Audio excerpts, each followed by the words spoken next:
4 महीने की detailed hearing करने के बाद जो शाही ईदगाह मस्जिद की एप्लीकेशन थी ऑर्डर 7 रूल 11 में, उसको खारिज कर दिया है। और जो शाही ईदगाह मस्जिद का तर्क था कि ये सारे suits places of worship act, Waqf act, specific relief act, order 23 rule 3 ये लिमिटेशन एक्ट से बाधित है। 5 कानून उन्होंने बताए थे। उस मांग को ऑनरेबल इलाहाबाद हाईकोर्ट ने रिजेक्ट कर दिया है। और भगवान श्री कृष्ण की जन्मभूमि मामले पर भी मुझे पूरा विश्वास है आने वाले समय में भगवान श्री कृष्ण के भक्तों को न्याय मिलेगा। माननीय न्यायालय के निर्णय का स्वागत करते हैं। ये निर्णय जनभावनाओं के अनुरूप है। मथुरा के श्री कृष्ण जन्मभूमि और शाही ईदगाह मस्जिद केस में इलाहाबाद हाईकोर्ट ने अहम फैसला सुनाया है। हाईकोर्ट ने मुस्लिम पक्ष की उस याचिका को खारिज कर दिया है जिसमें मुस्लिम पक्ष ने हिंदू पक्ष की 18 याचिकाओं को खारिज करने की मांग की थी, जबकि हिंदू पक्ष ने अपनी याचिकाओं में वहां पूजा का अधिकार दिए जाने की मांग रखी थी।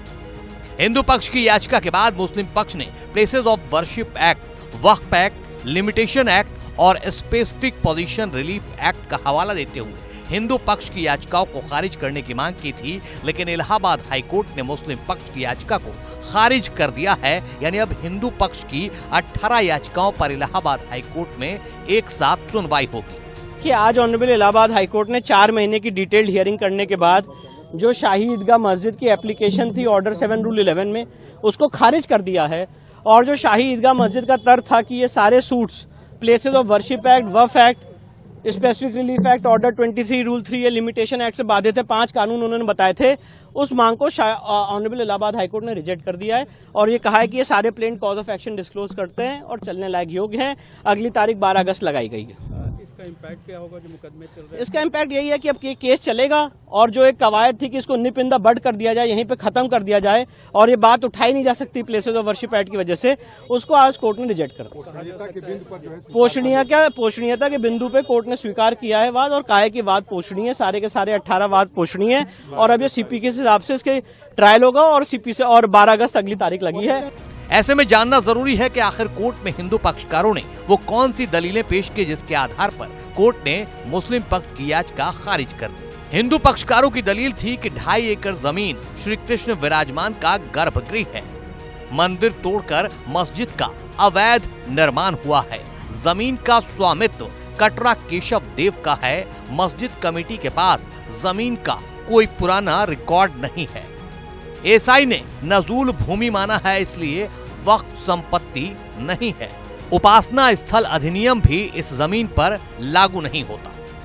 हिंदू पक्षकारों की तरफ से दी गई दलीलों के खिलाफ मुस्लिम पक्षकारों ने भी अपनी दलीलें पेश की थी। मुस्लिम पक्षकारों ने कोर्ट में दलील दी, दोनों पक्षों के बीच 1968 में समझौता हुआ। 60 साल बाद यह गलत कैसे हो सकता है, लिहाजा मुकदमा चलने योग्य है ही नहीं। उपासना स्थल कानून यानी प्लेसेस ऑफ वर्शिप एक्ट 1991 के तहत भी मुकदमा सुनवाई योग्य नहीं है। 15 अगस्त 1947 में जिस धार्मिक स्थल की पहचान जैसी है वैसी बनी रहेगी, प्रकृति नहीं बदली जा सकती। लिमिटेशन एक्ट और वक्फ अधिनियम के तहत भी इस मामले को देखा जाए। इस विवाद की सुनवाई वक्फ ट्रिब्यूनल में हो, सिविल कोर्ट में सुना जाने वाला मामला है ही नहीं। हालांकि मुस्लिम पक्षकारों की इन तमाम दलीलों को इलाहाबाद हाईकोर्ट ने खारिज कर दिया। आपको बता दें कि श्री कृष्ण जन्मभूमि और शाही ईदगाह मस्जिद को लेकर विवाद वर्षों पुराना है। हिंदू पक्ष लगातार इस बात पर जोर देता रहा है कि ये जगह कृष्ण की जन्मभूमि है। ऐसे में इलाहाबाद हाईकोर्ट के फैसले को लेकर यूपी के दोनों डिप्टी सीएम भी खुश हैं। और भगवान श्री कृष्ण की जन्मभूमि मामले पर भी मुझे पूरा विश्वास है आने वाले समय में भगवान श्री कृष्ण के भक्तों को न्याय मिलेगा, भगवान शिव के भक्तों को न्याय मिलेगा।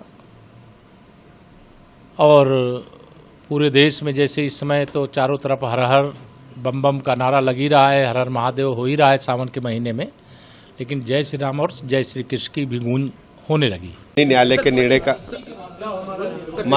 के निर्णय का स्वागत करते हैं। ये निर्णय जनभावनाओं के अनुरूप है।